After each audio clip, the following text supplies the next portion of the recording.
Iran की चोट से बदली अमेरिका की खाड़ी रणनीति। किले टूटे, नुकसान हुआ तो पेंटागन ने रणनीति बदल दी। हॉर्मुज पर 80% जहाजों का अब नया रूट तैयार हो चुका है। नमस्कार, बहुत स्वागत है आपका न्यूज़ 18 का डिजिटल प्लेटफॉर्म आप देख रहे हैं। मैं हूं रितु सिंह। ईरान और अमेरिका के बीच बढ़ते सैन्य तनाव ने अब सिर्फ मिसाइल और सैन्य ठिकानों को निशाना बनाने तक की कहानी को सीमित नहीं रखा, बल्कि इस टकराव ने अमेरिका की उस रणनीति पर भी सवाल खड़े कर दिए जिसके तहत दशकों से खाड़ी क्षेत्र में उसके बड़े बड़े सैन्य अड्डे और हजारों सैनिक तैनात रहे। सवाल सीधा कि क्या ईरान ने अमेरिका को अपनी सैन्य रणनीति बदलने पर मजबूर कर दिया? क्या जिन अमेरिकी सैन्य ठिकानों को दशकों से अमेरिका की ताकत का प्रतीक माना जाता था, वहीं अब उसकी कमजोरी बनते जा रहे हैं? क्योंकि खबर यह है कि पेंटागन अब इस बात पर विचार कर रहा है कि ईरानी हमलों में नुकसान झेल चुके कुछ सैन्य ठिकानों को पहले की तरह दोबारा बनाया जाए, या फिर अमेरिका को अपनी पूरी तैनाती की रणनीति ही बदल देनी चाहिए। और कहानी यहीं खत्म नहीं होती। दुनिया के सबसे महत्वपूर्ण समुद्री रास्तों में से एक स्ट्रेट ऑफ हॉर्मुज पर भी हालात तेजी से बदल रहे हैं। रिपोर्ट के मुताबिक पिछले 2 हफ्तों में हॉर्मुज से गुजरने वाले 80% से ज्यादा जहाज ओमान वाले रूट का इस्तेमाल कर रहे हैं, यानी जहाज गुजर रहे हैं लेकिन पहले वाले रास्ते से नहीं। तो आखिर ईरान ने अमेरिका के सामने ऐसा कौन सा दबाव खड़ा कर दिया है कि पेंटागन को अपनी दशकों पुरानी रणनीति पर दोबारा सोचने की जरूरत है? अमेरिका के सामने सबसे बड़ा सवाल क्या है? तो अमेरिका की मध्य पूर्व रणनीति का एक बड़ा आधार रहा है क्षेत्र में स्थायी सैन्य मौजूदगी। अमेरिकी सेंट्रल कमांड के तहत करीब 40,000 अमेरिकी सैनिक क्षेत्र के लगभग 20 ठिकानों पर तैनात रहते हैं। बहरीन, कुवैत और दूसरे खाड़ी देशों में अमेरिकी सैन्य सुविधाएं लंबे समय से अमेरिका की रणनीतिक ताकत का अहम हिस्सा रही हैं। अब इन ठिकानों से अमेरिका निगरानी करता है, एयर डिफेंस चलाता है, सैन्य विमानों को ऑपरेट भी करता है और इसके साथ ही समुद्री गतिविधियों पर नजर रखता है और जरूरत पड़ने पर तेजी से सैन्य कार्रवाई कर सकता है। यानी यह सिर्फ सैनिकों के रहने की जगह नहीं, यह अमेरिकी सैन्य शक्ति के फॉरवर्ड बेस है। लेकिन ईरान के साथ मौजूदा संघर्ष ने इसी मॉडल की सबसे बड़ी कमजोरी को सामने ला दिया है। अगर एक बड़ा सैन्य अड्डा दुश्मन के मिसाइल हमले की जद में आ सकता है, अगर वहां मौजूद सैनिक, विमान और हथियार एक साथ निशाना बना सकते हैं, तो सवाल यह है कि क्या बड़ा सैन्य अड्डा अब ताकत है या एक बड़ा आसान सा टारगेट? अब पेंटागन क्यों सोच रहा है रणनीति बदलने की, तो ये भी आपको बताते हैं। एक पोस्ट की रिपोर्ट के मुताबिक पेंटागन इस बात पर विचार कर रहा है कि ईरान के हमलों से क्षतिग्रस्त हुए सैन्य ठिकानों को उसी पुराने मॉडल पर दोबारा बनाया जाए या फिर नहीं। ध्यान देने वाली बात तो यह है कि अमेरिकी रक्षा मंत्री पीट हेग्सेथ ने ऐसी किसी औपचारिक समीक्षा का आदेश अभी नहीं दिया, लेकिन अमेरिकी रक्षा प्रतिष्ठान इसे भविष्य के लिए प्रूडेंट प्लानिंग यानी कि सावधानीपूर्वक रणनीतिक तैयारी के तौर पर देख रहा है। यही बात यहाँ पर महत्वपूर्ण हो जाती है, क्योंकि अगर अमेरिका अपने पुराने सैन्य ढांचे को उसी तरह दोबारा खड़ा करने की बजाय कुछ बदलाव करता है, तो इसका मतलब केवल कुछ इमारतों का पुनर्निर्माण रोकना नहीं होगा। इसका मतलब होगा मध्य पूर्व में अमेरिकी सैन्य शक्ति के पूरे मॉडल में बदलाव करना।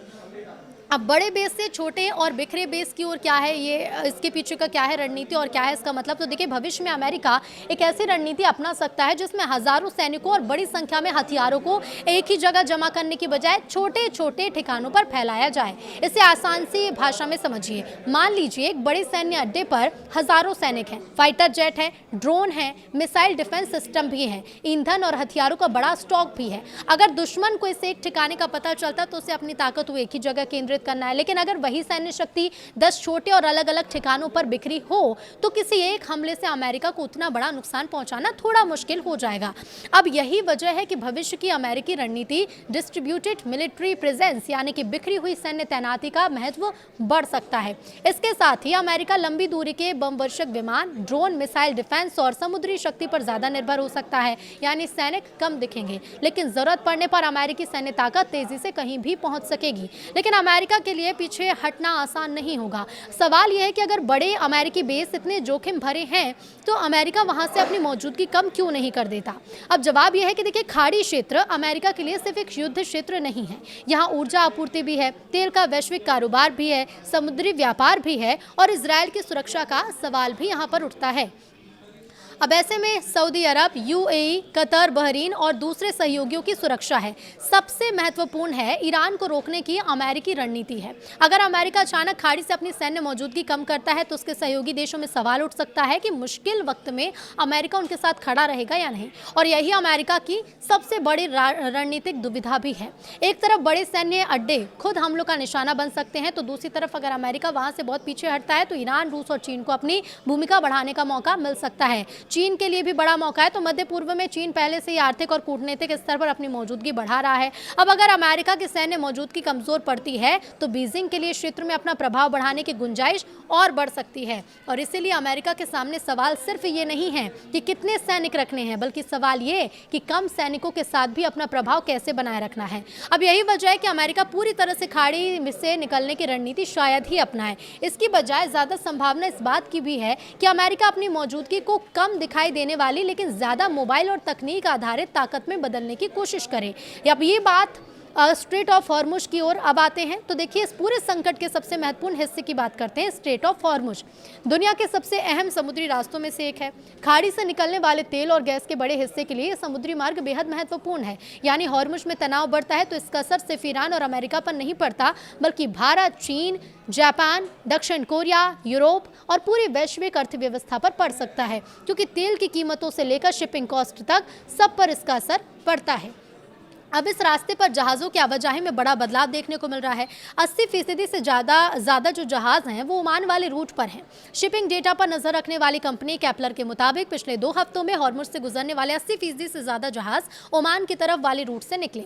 इसका मतलब क्या है? तो देखिए, जहाज़ हॉर्मुज क्षेत्र से गुजर तो रही हैं, लेकिन वो उस रास्ते को इस्तेमाल करने से बच रहे हैं जिसे ज़्यादा जोखिम वाला माना जा रहा है। ओमान के उत्तरी तट के पास वाला रास्ता अब कई जहाज़ों के लिए महत्वपूर्ण विकल्प बन गया है, लेकिन यहाँ भी जोखिम पूरी तरह खत्म नहीं हुआ। रिपोर्ट्स के मुताबिक इस रास्ते से गुजरने की कोशिश कर रहे कुछ जहाजों को ईरानी हमलों का सामना भी करना पड़ा। यानी जहाजों के सामने समस्या सिर्फ रास्ता बदलने की नहीं है, समस्या ये है कि क्या इस पूरे क्षेत्र में कोई रास्ता वास्तव में सुरक्षित है। समुद्री ट्रैफिक में भारी गिरावट भी आई है और इसका असर आंकड़ों पर भी साफ दिखा है। रॉयटर्स के आंकड़ों के मुताबिक एक सोमवार को सिर्फ 6 मालवाहक जहाज हॉर्मुज से गुजरे हैं। इससे एक दिन पहले सिर्फ 2 जहाज और उससे पहले 3 जहाज यहां से गुजरे थे, जबकि सामान्य परिस्थितियों में 10 दिनों का औसत करीब 11 जहाज प्रतिदिन रहा। यानी सामान्य स्थिति की तुलना में ट्रैफिक काफी नीचे चला गया है। सबसे ज्यादा चिंता की बात तो यह है कि बड़े कच्चे तेल टैंकर और एलएनजी जहाजों की आवाजाही बेहद सीमित दिखाई दे रही है। हालांकि एक और बात यह भी महत्वपूर्ण है कि कुछ जहाजों ने अपने